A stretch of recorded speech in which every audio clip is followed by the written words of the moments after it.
Bismillahirrahmanirrahim. Assalamualaikum warahmatullahi wabarakatuh.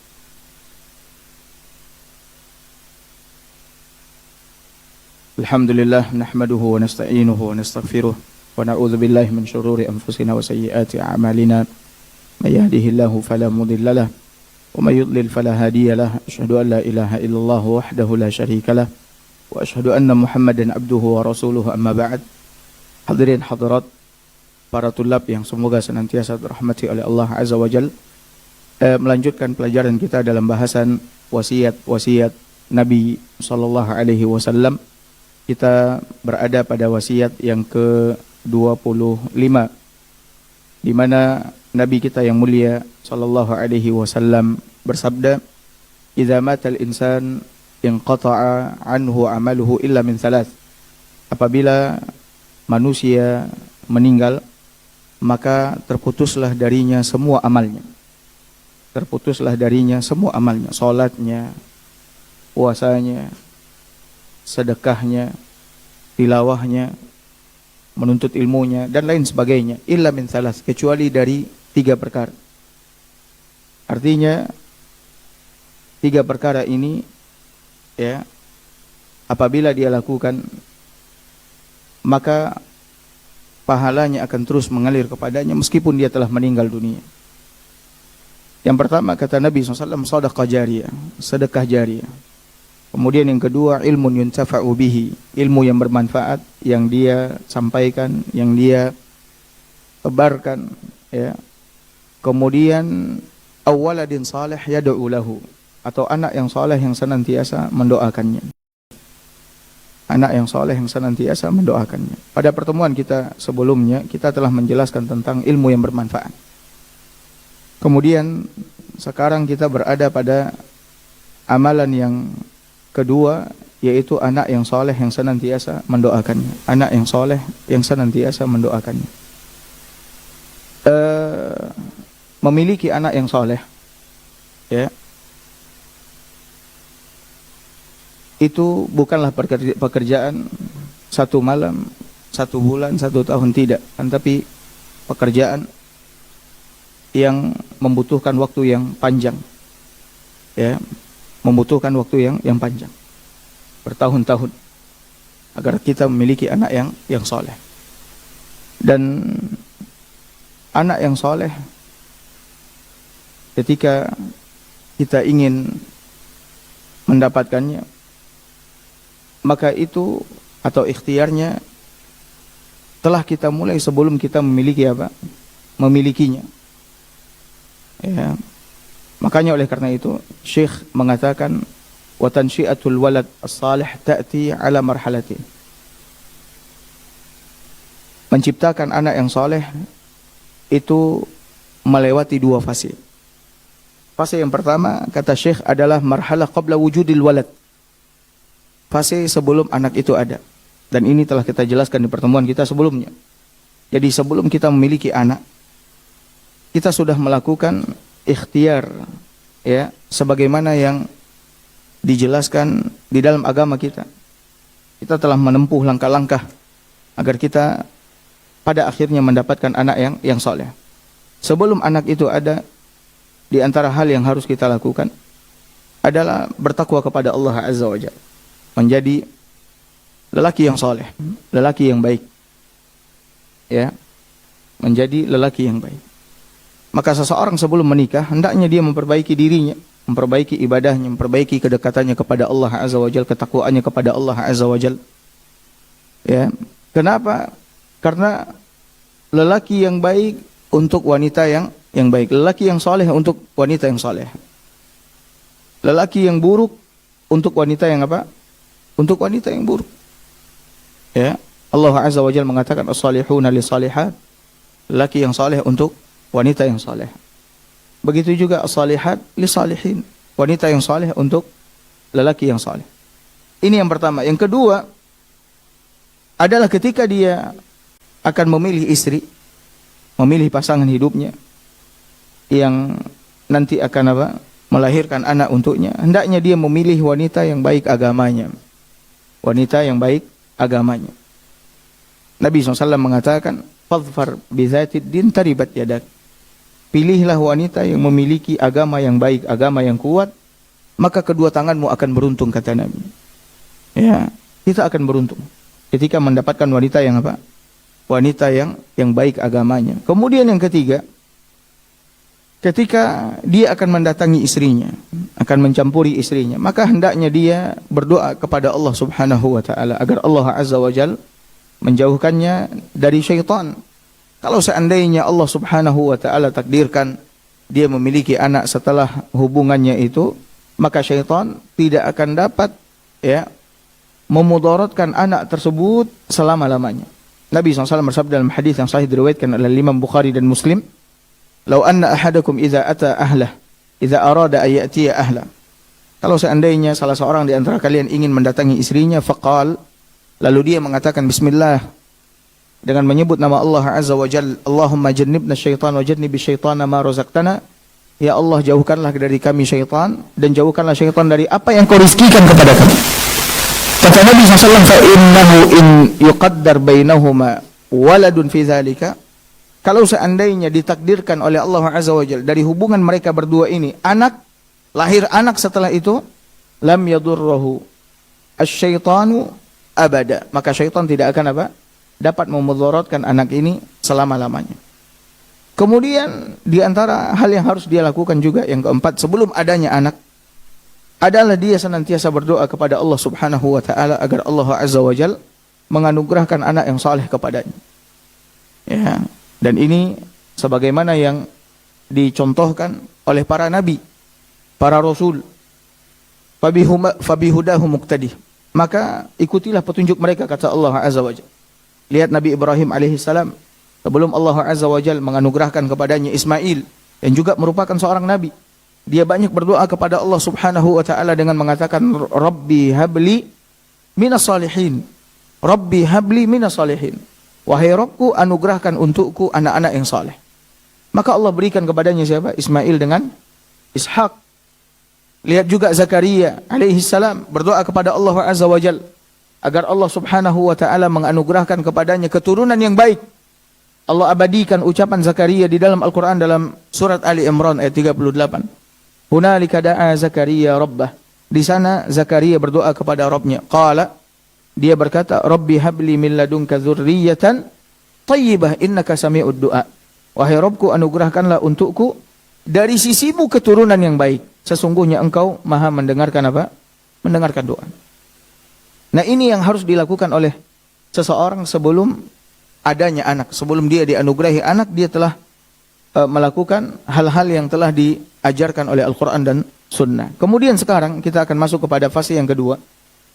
Fase yang kedua adalah fase setelah adanya anak. Apa yang harus kita lakukan agar anak ini menjadi anak yang soleh? Yang pertama, Bapak Ibu hadirin hadirat para tulab yang semoga senantiasa dirahmati oleh Allah. Yang pertama, kata Syekh, awalan an tu'aqqa anhu fil yaumi sabi'.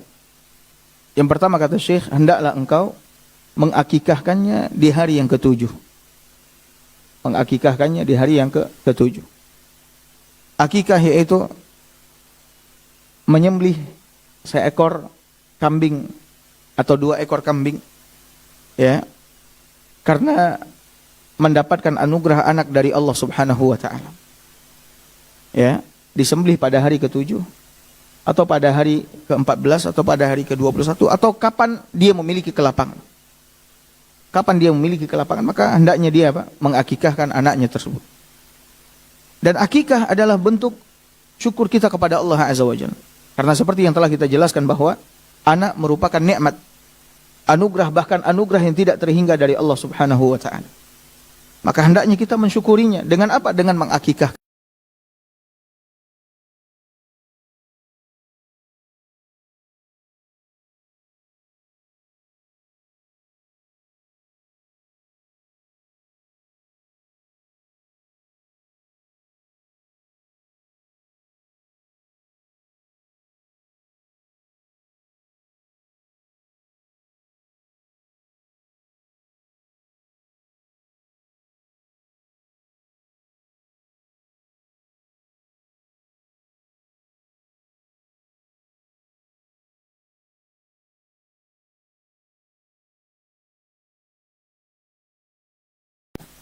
dari Allah Subhanahu wa ta'ala. Karena Nabi SAW mengatakan al-ghulamu murtahinun bi aqiqatihi. Anak itu tergadaikan di sisi Allah sampai dibayarkan apa? Akikahnya. Sampai dibayarkan apa? Akikahnya. Nah, Bapak Ibu hadirin hadirat dimuliakan oleh Allah. Masalah akikah kata Syekh. Banyak di antara kaum muslimin yang tidak mengetahuinya atau yang mengabaikannya, melalaikannya. Ya. Padahal Bapak Ibu hadirin hadirat dimuliakan oleh Allah, akikah ini terlepas dari apa? Hukumnya, apakah dia wajib ataupun apa? Sunnah. Dia adalah amalan yang sangat besar. Dengan kita mengakikahkan anak kita, kita telah menunjukkan rasa syukur kita kepada Allah Azza wa Jalla. Dengan kita mengakikahkan anak kita, kita telah menebus dia yang tergadaikan di sisi Allah Azza wa Jalla. Kemudian kalau seandainya anak tersebut meninggal dunia sebelum dia besar, maka orang tua yang telah mengakikahkan anaknya ini diharapkan anaknya nanti pada hari kiamat memberikan apa? Syafaat kepadanya. Ini diantara manfaat apa? Akikah. Namun banyak orang-orang yang apa? Melalaikannya, mengabaikannya. Ya. Nabi SAW bersabda dalam hadis yang diriwayatkan oleh Imam Tirmidzi, Nasa'i, Ibnu Majah, Ahmad dan lain-lainnya, kata Nabi SAW, al-ghulamu murtahinun bi aqiqatihi. Anak itu tergadaikan dengan akikahnya. Tusbahu anhu yaumas sabi'. Disembelih ya, kambing karena anak tersebut pada hari ketujuh. Kalau seandainya anak perempuan, maka kambingnya satu. Anak laki-laki, kambingnya berapa? Kambingnya dua. Wa yusamma wa yuhlaqu ra'suhu. Kata Nabi SAW, di hari ketujuh itu juga dia diberi nama. Ya, diberi nama, diumumkan namanya kepada orang-orang. Ini anak saya fulana, ini anak saya fulan. Kemudian dicukur rambutnya. Di hari ketujuh juga apa? Dicukur rambutnya. Kemudian rambut yang telah dicukur ditimbang, ya, dengan timbangan emas atau perak. Kemudian berapa gramnya dinilai senilai perak, kemudian disedekahkan kepada orang miskin. Ya, kemudian disedekahkan kepada orang miskin. Nabi SAW bersabda juga mengenai akikah, al-aqiqatu tuzbahu li sab'. Akikah itu disembelih pada hari ke-7 atau pada hari ke-14 atau pada hari ke-21. Kapan seseorang mampu untuk mengakikahkan anaknya, maka silahkan dia akikahkan. Ini yang pertama. Setelah anak itu ada, hendaknya orang tua mengakikahkan anaknya. Kemudian yang kedua, Syekh mengatakan alal walid ayu rabbiya waladahu ala salati wa ala muhafazati ala salah. Yang kedua, hendaknya orang tua mendidik anaknya untuk mengerjakan salat dan menjaga salat. Mendidik anaknya untuk mengerjakan salat dan menjaga salat. Ya. Bagaimana? Yaitu dengan menyuruh anak mengerjakan salat. Memerintahkan anak untuk mengerjakan salat. Apabila anak telah berusia 7 tahun. Anak telah berusia 7 tahun, maka hendaknya orang tua apa? Mulai menyuruh anaknya mengerjakan salat. Anak usia 7 tahun wajib hukumnya bagi orang tua untuk menyuruhnya. Usia 7 tahun wajib orang tua menyuruhnya. Adapun anak belum wajib untuk mengerjakan salat. Dia salat atau dia tidak salat, tidak ada masalah. Ya, usia 7 tahun kita cuma sekedar menyuruhnya, nak salat. Membiasakan kupingnya mendengar perintah salat. Nak salat. Ya, membiasakan dia untuk mendengar perintah salat. Dan ini berlangsung selama berapa? 3 tahun. 3 tahun. Jadi oleh karena itu orang tua selama 3 tahun dia tidak boleh marah sama anaknya. Dia cuma diperintahkan oleh Nabi SAW untuk apa? Menyuruh anak. Nabi SAW mengatakan muru auladakum bis salati wahum abna'u sab'i sinin. Suruhlah oleh kalian anak-anak kalian mengerjakan salat ketika mereka menginjak usia 7 tahun. Kalau orang tua tidak suruh anaknya mengerjakan salat sementara anaknya telah berusia 7 tahun, maka dia berdosa. Dia berdosa. Ya. Adapun anak dia tidak salat, dia tidak berdosa. Karena belum wajib.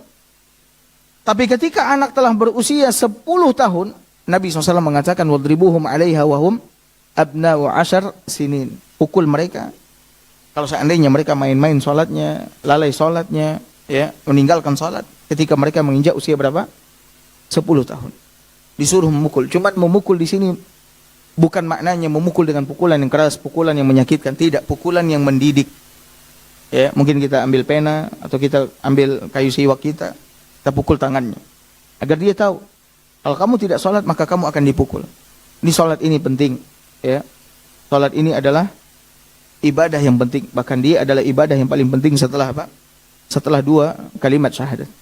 Nah, Bapak Ibu hadirin hadirat yang semoga senantiasa dirahmati oleh Allah Subhanahu wa taala. Banyak di antara orang tua tidak memperhatikan salat anaknya. Ya, tidak menyuruh anaknya salat, bahkan tidak memukul anaknya ketika tidak apa? Salat.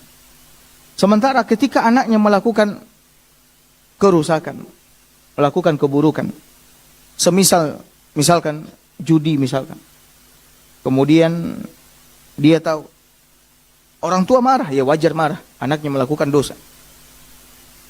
Kemudian anaknya misalkan dia temukan na'udzubillahi min dzalik berzina misal.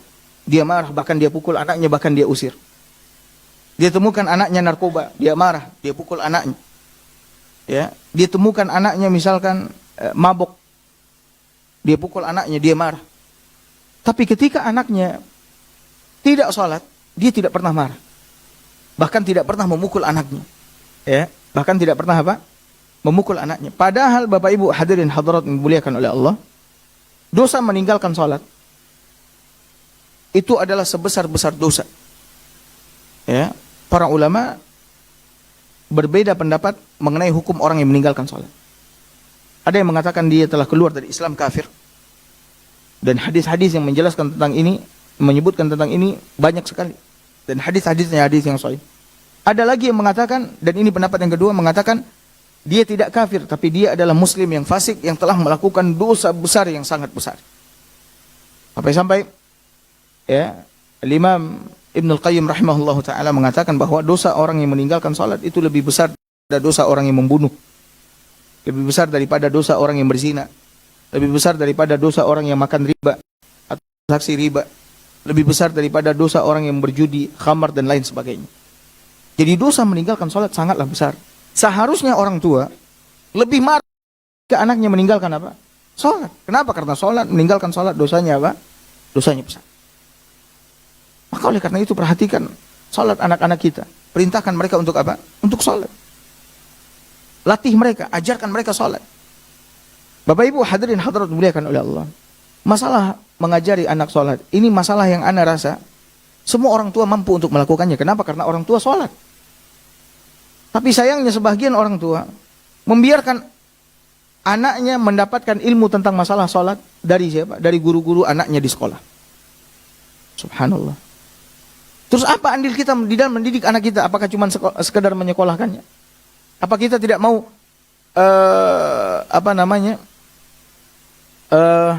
anak melihat bahwasanya untuk ibadah yang sebesar ini di dalam agama dia dapat dari ayahnya, dia dapat dari ibunya.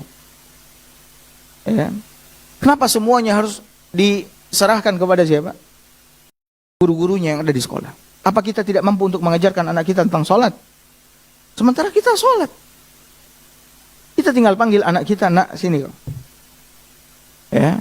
Kita jelaskan tentang keutamaan sholat, keagungan sholat di dalam agama.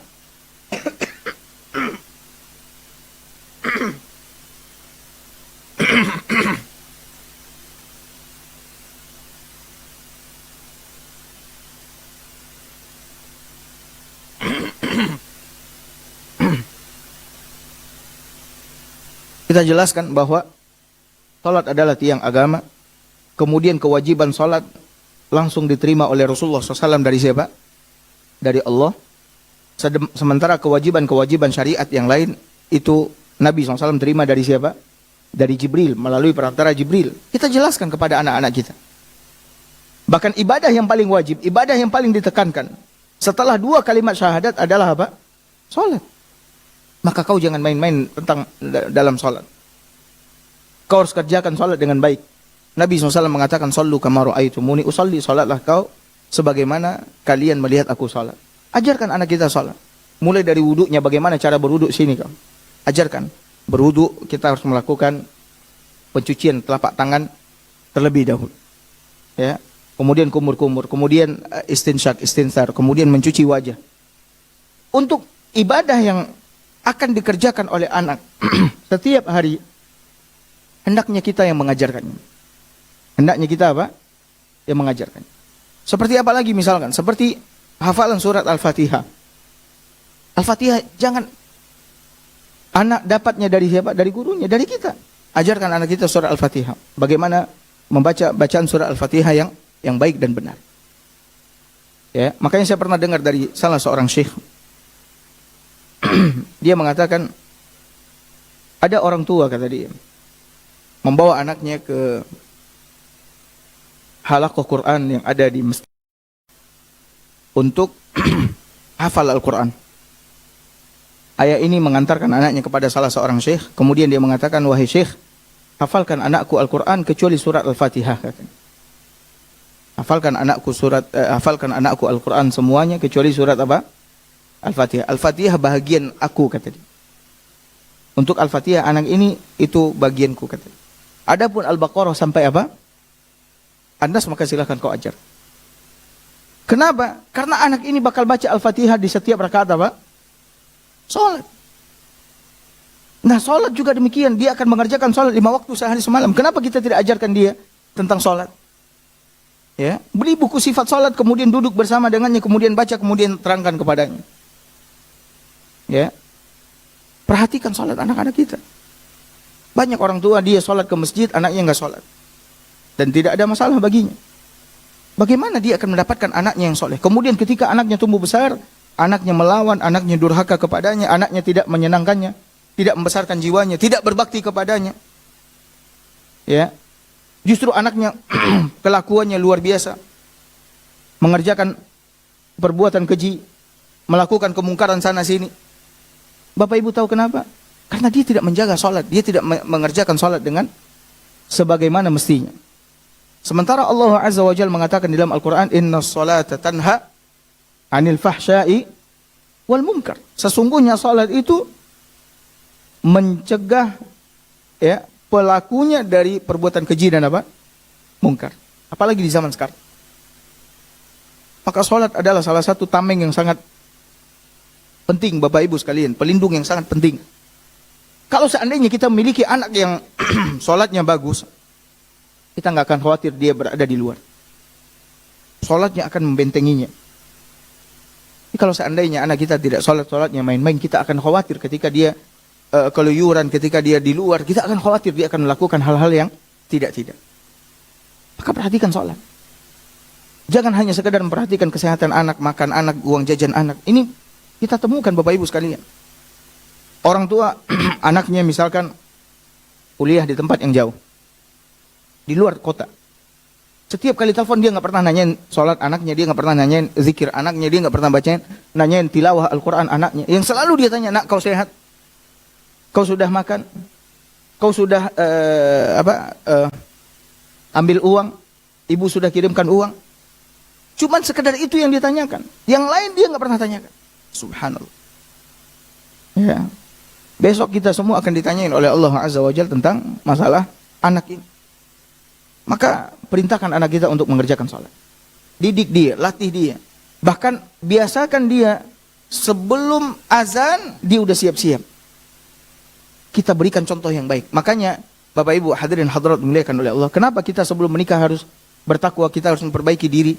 Karena kalau seandainya kita ditakdirkan punya anak setelah kita menikah, kita akan menjadi contoh dan panutan oleh anak kita. Ketika anak kita ngelihat kita main-main dalam masalah sholat, udah azan kita masih sibuk dengan handphone, udah azan kita masih sibuk bekerja, anak akan contoh itu dari kita. Dia akan lihat kita. Anak kecil yang menjadi role model yang akan dia ikuti dalam hidupnya adalah siapa? Adalah orang tuanya. Apa yang dia lihat dari orang tuanya. Maka menurutnya apa yang dilakukan oleh orang tuanya itu adalah apa? Baik. Dan apa yang dijauhi oleh orang tuanya itu adalah apa? Buruk. Nah sekarang dia lihat anaknya melihat orang tuanya main-main dalam sholat, lalai dalam sholat. Maka dia melihat itu apa? Baik. Dan justru yang dilakukan oleh orang tuanya main HP, nonton TV, lain sebagainya, olahraga, itu dilihatnya apa? Baik. Subhanallah. Makanya kita harus bertakwa terlebih dahulu. Perbaiki diri, jadi orang soleh. Ya. Ini yang kedua kata Syekh. Kemudian yang ketiga, dan ini yang paling penting Bapak Ibu hadirin hadirat dimuliakan oleh Allah, Yang ketiga kata Syekh, 'alal walid an yurabbiya walad 'alal walid an yurabbiya abna'ahu 'ala aqidati tauhid. Hendaknya orang tua mendidik anaknya di atas akidah tauhid. Akidah yang benar. Akidah la ilaha illallah yang benar. Atau dalam bahasa yang lain, orang tua mengajarkan ilmu agama kepada anaknya. Orang tua mengajarkan ilmu agama kepada anaknya. Dan ilmu agama yang paling penting, yang paling utama, yang harus dia ajarkan kepada anaknya terlebih dahulu adalah ilmu tauhid. Mengenalkan anak akan la ilaha illallah, mengenalkan anak akan Allah subhanahu wa ta'ala. Ini banyak orang tua yang apa? Mengabaikannya, melalaikannya. Sehingga apa yang terjadi? Anaknya ketika tumbuh tidak di atas akidah yang benar. Ketika dia tumbuh kemudian besar, jangan heran lihat anak percaya kepada jimat. Percaya kepada yang mistik, percaya kepada dukun. Kenapa? Karena kita nggak pernah ngajarin la ilaha illallah. Apa maknanya? Apa konsekuensinya? Apa syaratnya? Apa pembatalnya? Apa rukunnya? Ya, apa penyempurnanya? Kita nggak pernah bahas itu. Kita nggak pernah jelasin itu kepada anak kita. Jangan heran ngelihat anak-anak hari ini gampang di dalam melewati kehidupan atau menghadapi kehidupan dunia. Ya, takut menghadapi kehidupan dunia. Makanya kita dengar berita-berita anak-anak ada yang bunuh diri. Subhanallah. Bunuh diri. Itu kenapa bisa demikian? Karena tidak ada keimanan di dalam dadanya. Tidak ada keyakinan yang kuat kepada Allah Azza wa Jalla. Maka oleh karena itu Bapak Ibu hadirin hadirat muliakan oleh Allah, ajarkan anak kita ilmu agama. Dan yang paling utama adalah apa? Yang paling utama adalah tauhid. Kenalkan. Nah, ketika dia sudah mulai mengerti, sudah mulai bisa bicara, kita sampaikan kepadanya. Nah, kau tahu siapa yang menciptakan kau? Menciptakan Abi, menciptakan Umi, bahkan menciptakan manusia semuanya. Siapa kata dia? Yang menciptakannya adalah Allah. Siapa Allah? Allah yang menciptakanmu dan menciptakan saya. Bahkan Allah yang menciptakan alam semesta, menciptakan langit, menciptakan bumi. Allah yang mempergilirkan siang dan malam. Allah yang menciptakan matahari, menciptakan bulan. Sampaikan. Rizki yang kita makan, makanan yang kau makan, minuman yang kau minum, itu semua adalah pemberian dari Allah Azza wa Jalla. Sampaikan kepada anak-anak kita, ajarkan. Ya. Sehingga apa Bapak Ibu hadirin hadirat muliakan oleh Allah? Sehingga anak ini akan kenal dengan Rabbnya. Dan ketika dia kenal dengan Rabbnya, dia akan bergantung dan berharap hanya kepada siapa? Pada Allah. Beribadah, menyembah hanya kepada siapa? Kepada Allah subhanahu wa ta'ala. Ya. Banyak orang tua hari ini hanya sibuk memperhatikan pendidikan keduniaan anak. Tapi pendidikan agama anak tidak pernah dia perhatikan. Ya. Padahal anak yang benar pendidikannya itu adalah yang benar pendidikan agamanya daripada pendidikan apa? Dunia. Bukan berarti pendidikan dunia tidak penting. Pendidikan dunia ini kita motivasi atau tidak kita motivasi, dia akan belajar. Tapi pendidikan agama itu harus kita paksakan. Harus kita pecut, harus kita cambuk, harus kita dorong. Ya, kenapa? Karena syaitan berusaha memalingkan anak kita dari apa? Dari ilmu agama. Dan justru mendorong anak kita untuk apa? Belajar ilmu dunia. Sehingga apa yang terjadi? Anak lebih faham urusan dunia ketimbang urusan apa? Agama. Bapak Ibu, di antara kriteria orang-orang kafir yang Allah katakan dalam Al-Quran, orang-orang kafir yang tidak beriman dengan Allah, beriman kepada Rasul, tidak beriman kepada Rasul, tidak beriman kepada hari kiamat, Allah katakan mereka hanya mengetahui ilmu dunia saja, wahum 'anil akhirati hum ghafilun. Sementara ilmu akhirat mereka ghafil, lalai. Mereka tidak ngerti apa-apa. Maka kita jangan sampai punya sifat seperti sifat orang-orang kafir yang hanya tahu kehidupan itu kehidupan dunia tok. Padahal ada kehidupan setelah kehidupan dunia, itu kehidupan apa? Akhirat. Ajarkan kita, ajarkan anak-anak kita ilmu agama. Ajarkan dia tentang halal haram, ajarkan dia tentang ibadah-ibadah yang diperintahkan oleh Allah Azza wa Jalla. Dan yang paling penting sekali adalah masalah akidah. Masalah apa?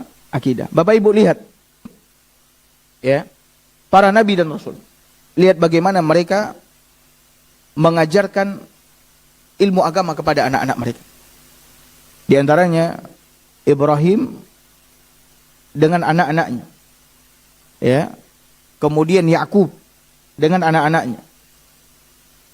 Ketika Ibrahim ya akan meninggal dunia, begitu juga dengan Yakub, mereka berwasiat kepada anak-anaknya, ya bani, wahai anak-anakku, innallaha astafa lakumuddin. Sesungguhnya Allah telah memilihkan untuk kalian agama. Fala tamutunna illa wa antum muslimun. Maka jangan sekali-kali kalian di atas agama apa? Islam.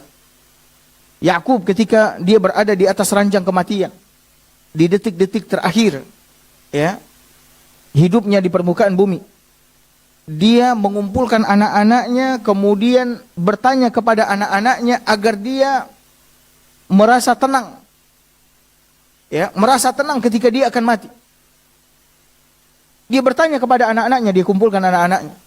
Kata dia kepada anak-anaknya, apa yang akan kau sembah setelah aku tiada? Kalau aku mati, maka siapa yang akan kalian sembah? Apa yang akan kalian ibadati? Maka anak-anaknya menjawab, kami akan mengibadati Tuhannya Ibrahim.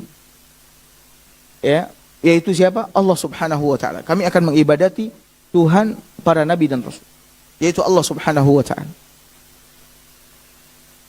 Sehingga ketika dia mendengar jawaban demikian, hatinya tenang. Kalaupun dia mati ya sudah, anaknya sudah tahu ke siapa dia harus beribadah setelah dia mati. Maksudnya apa yang akan mereka sembah, siapa yang akan mereka sembah, mereka ibadati setelah dia meninggal dunia. Sekarang orang tua kalau seandainya berada di atas ranjang kematian, yang dia tanyakan kepada anaknya, apa yang akan kalian makan? Kalau aku sudah tiada, kalian akan makan apa? Subhanallah. Bukankah Allah Subhanahu wa taala telah menjamin rezeki anak ini? Ya. Sebelum anak itu lahir ke permukaan bumi, Allah sudah jamin rezekinya. Maka apa yang kita khawatirkan? Apa yang kita takutkan Bapak Ibu sekalian? Ya, kalau seandainya kita mati, toib, apakah anak kita akan mati? Banyak orang tua mati ketika anaknya masih kecil, ya, tapi anaknya tetap hidup. Bahkan anaknya umurnya lebih panjang lagi daripada umur siapa? Orang tuanya. Maka orang tua tidak usah mengkhawatirkan tentang masalah apa? Rizki anak. Justru yang kita khawatirkan nanti kalau kita sudah tiada, siapa yang akan membimbing mereka? Kita tidak tahu apakah dia masih akan tetap beribadah kepada Allah Azza wa Jalla atau dia nanti akan beribadah kepada selain Allah Subhanahu wa taala. Makanya oleh karena itu Bapak Ibu hadirin hadirat dimuliakan oleh Allah Subhanahu wa taala, kita melihat hari ini kondisi anak-anak kaum muslimin sungguh sangat luar biasa. Ya, sungguh sangat apa? Luar biasa. Perzinaan menjadi hal yang biasa di tengah-tengah mereka. Kemudian mengikuti tren orang-orang Yahudi dan Nasrani. Ya, kemudian mengidolakan, mencintai orang-orang kafir. Ya, lihat bagaimana anak-anak kaum muslimin hari ini. Ya, kemudian mengidolakan orang fasik. Mencontoh, mengikuti orang-orang fasik. Lihat potongan gaya rambut. Mudah-mudahan para tulab tidak ada yang seperti itu. Ada yang potongan gaya rambutnya di sini dipotong, di sini tidak, ya. Macam-macam. Kemudian lihat gaya berpakaiannya. Ya. Kemudian lihat anak-anak muda kaum muslimin hari ini, mereka lebih banyak nongkrong di jalan-jalan, di kafe-kafe, sementara di masjid-masjid mereka jauh. Seperti ini keadaan anak-anak kaum muslimin. Kemudian tidak sedikit yang belajar ilmu sihir, ya, atau yang memegang jimat, ya, melakukan ritual-ritual yang tidak dibenarkan di dalam agama. Kemudian sibuk main gadget, berselancar di dunia maya, dan lain sebagainya. Inilah kondisi anak-anak kaum muslimin hari ini. Ya. Maka di mana orang-orang tua mereka? Di mana orang-orang tua mereka? Tidakkah para orang tua yang memiliki anak-anaknya yang seperti ini tahu bahwasanya dia akan dimintai pertanggungjawaban oleh Allah Azza wa Jalla pada hari kiamat? Allah akan bertanya kepadanya tentang siapa? Tentang anaknya. Ya. Sudahkah dia menunaikan hak anak tersebut? Hak anak apa? Ya, hak anak yang paling besar adalah mendidiknya di atas Al-Quran dan Sunnah ala fahmi salaf. Ya. Sudahkah dia menyuruh anaknya untuk beribadah kepada Allah Subhanahu wa taala? Ini semua akan ditanya oleh Allah Subhanahu wa taala. Makanya lihat Bapak Ibu hadirin hadirat dimuliakan oleh Allah Azza wa Jalla. Nabi kita yang mulia SAW, lihat. Beliau sangat memperhatikan anak-anak. Subhanallah. Siapa yang mau melihat bagaimana pendidikan anak yang paling baik, maka lihat bagaimana Nabi SAW mendidik anak. Nabi SAW sangat memperhatikan anak-anak, bahkan mendidik anak-anak yang kecil-kecil itu di atas apa? Di atas akidah yang benar.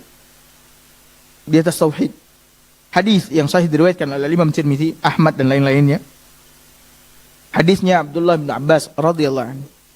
Ibnu Abbas ketika itu masih berusia 10 tahun. Atau 8 tahun. Atau lewat-lewat sedikit dari 10 tahun. Kecil sekali, berarti masih apa itu? SD. Suatu hari Nabi SAW berkata kepada Ibnu Abbas, "Ya gulam, bocah sini," kata Nabi. "Inni u'allimuka kalimat." Aku akan mengajarkan kepadamu beberapa kalimat. Tolong kau dengarkan baik-baik, hafalkan baik-baik. Ini metode di dalam mengajarkan ilmu agama kepada anak. Panggil dia, supaya dia menghadap, dan dia mempersiapkan matanya, mempersiapkan kupingnya, mempersiapkan hatinya. Dan kemudian di dalam memberikan pelajaran, jangan panjang-panjang. Orang tua ketika memberikan pelajaran kepada anaknya, terlalu panjang. Dia ceramah sama anaknya setengah jam, 1 jam. Saya mau tanya, ini saya ceramah misalkan di sini. 40 menit, atau 50 menit. Apakah kita semua bisa hafal? Nggak hafal. Apalagi anak-anak yang taunya otaknya apa? Main bola, lari-larian. Kita ngomong 30 menit itu nggak ada gunanya. Lihat Nabi. Nabi kalimat yang dia sampaikan cuman, kalau dituliskan cuman 2 baris itu, atau 3 baris. Kata Nabi, "Ane mau ngajarin kepada ente beberapa kalimat. Ini tolong dengarkan baik-baik." Kata Nabi, "Ihfazillah yahfaz." Jaga Allah, niscaya Allah akan menjaga. Ihfazillah tajidhu tujahak. Jaga Allah, niscaya kau akan temukan Allah di hadapanmu. Makna menjaga Allah yang Nabi perintahkan kepada Ibnu Abbas adalah jaga agama Allah, jaga syariat Allah, salat, wudu, halal haram, batasan-batasan Allah, jaga semuanya. Maka kau akan dijaga sama Allah. Subhanallah, dari kecil nih. Jadi anak kita besok nggak akan gampang. Dia kalau butuh dijaga sama Allah, dia tinggal jaga agama Allah. Sekarang anak-anak hidup takut. Besok kalau aku sudah besar, aku mau jadi apa? Ini para tulab mungkin sudah ada yang berpikir. Besok aku kalau udah besar, aku mau jadi apa ini? Besok hidupku bagaimana? Makanku kayak gimana? Rizkiku kayak gimana? Profesiku bagaimana? Antum gak usah pikirkan itu. Antum jaga Allah Azza wa Jalla. Belajar dengan baik dan benar, kemudian jaga. Ya, jaga apa yang Allah perintahkan, jaga apa yang Allah larang. Maka Allah akan menjagamu. Jaga Allah, maka kau akan temukan Allah di hadapanmu. Maknanya apa? Allah akan membantumu. Allah akan menolongmu. Ini wasiat Nabi. Kemudian berikutnya Nabi berwasiat kepada Ibnu Abbas, "Idza sa'alta fas'alillah." Apabila kau meminta, maka mintalah kepada siapa? Allah. Lihat. Nabi mengajarkan tauhid. Kau jangan pernah meminta kepada selain Allah Azza wa Jalla. Termasuk kepada manusia, jangan pernah. Ini penting sekali. Nah, sekarang orang tua justru ngajarin anaknya minta-minta sama siapa? Sama orang. Nanti om mau ke sini. Dia kaya raya, dia kerja di perusahaan asing. Kau minta sepeda sama dia. Minta motor sama dia, minta handphone sama dia. Maka jangan heran besok anaknya besar menjadi pengemis. Kerjaannya minta-minta aja. Ya. Ajarkan anak dari kecil. Idza sa'alta fas'alillah. Kalau kau mau minta sama Allah. Kau minta apa? Kau minta tas baru. Jangan minta sama abi, minta sama Allah. Biar Allah titipkan rizkinya lewat abi. Nanti kita beli tas baru. Biasakan seperti itu. Ini sekarang orang tua kadang-kadang mengatakan sama anaknya, "Nak, kau butuh apapun kau bilang sama abi. Minta sama abi. Apa aja yang kau butuhkan? Ya Allah ya Rabbi." Baik. Ketika ayahnya masih ada, masih punya, dia mampu memberikan apa yang diinginkan oleh anaknya. Tapi ketika anaknya mati, ketika orang tua ini mati, tapi anak akan megang apa? Dia nggak tahu mau pegang mana. Yang selama ini yang dia pegang siapa? Yang dia pegang siapa? Orang tua. Orang tuanya udah mati. Dia akan kebingungan, dia akan gampang melalui kehidupannya di dunia ini. Tapi kalau dari kecil kita mengatakan kau butuh apapun, kau mau ingin apapun, kau minta sama siapa? Sama Allah. Kita mati dia tahu tempat meminta. Rabbi. Dia akan meminta terus pada Allah Azza wa Jalla. Kemudian Nabi mengatakan wa idza sta'anta fasta'in billah. Kalau kau mau minta tolong sama siapa? Sama Allah Subhanahu wa taala. Cuman ini yang Nabi SAW sampaikan. Ada lagi tambahannya tapi singkat sekali, enggak sampai beberapa baris, 5 baris mungkin tidak sampai. Ya. Maka kita di dalam mengajarkan ilmu agama kepada anak-anak enggak usah terlalu panjang lebar, udah sedikit kemudian mengena, sedikit kemudian mengena. Lihat juga Luqmanul Hakim ketika mendidik anaknya, dia mengatakan kepada anaknya, wa idz qala Luqmanu libnihi wa huwa ya'izuhu. Ingatlah ketika Luqman berkata kepada anaknya ketika dia memberikan pelajaran, ya bunai, wahai anakku, la tusyrik billah. Janganlah engkau menyekutukan Allah Azza wa Jalla dengan sesuatu apapun. Janganlah kau berbuat syirik. Kenapa wahai abi? Inna syirka la zulmun azim. Sesungguhnya syirik itu adalah kezaliman yang sangat apa? Sangat besar. Taib, kemudian hal yang berikutnya yang harus dilakukan oleh orang tua agar anaknya menjadi anak yang soleh adalah menanamkan muraqabatullah di dalam hati anaknya. Muraqabatullah artinya apa? Pengawasan, ya, Allah terhadap anaknya. Maka kita katakan kepada anak kita, nak, bahwa Allah yang menciptakan kita, dia senantiasa mengawasi kita, senantiasa melihat kita. Maka hendaknya engkau menjaga ucapanmu, menjaga perbuatanmu, ya, menjaga niatmu. Dia mengetahui apa yang ada di dalam dada.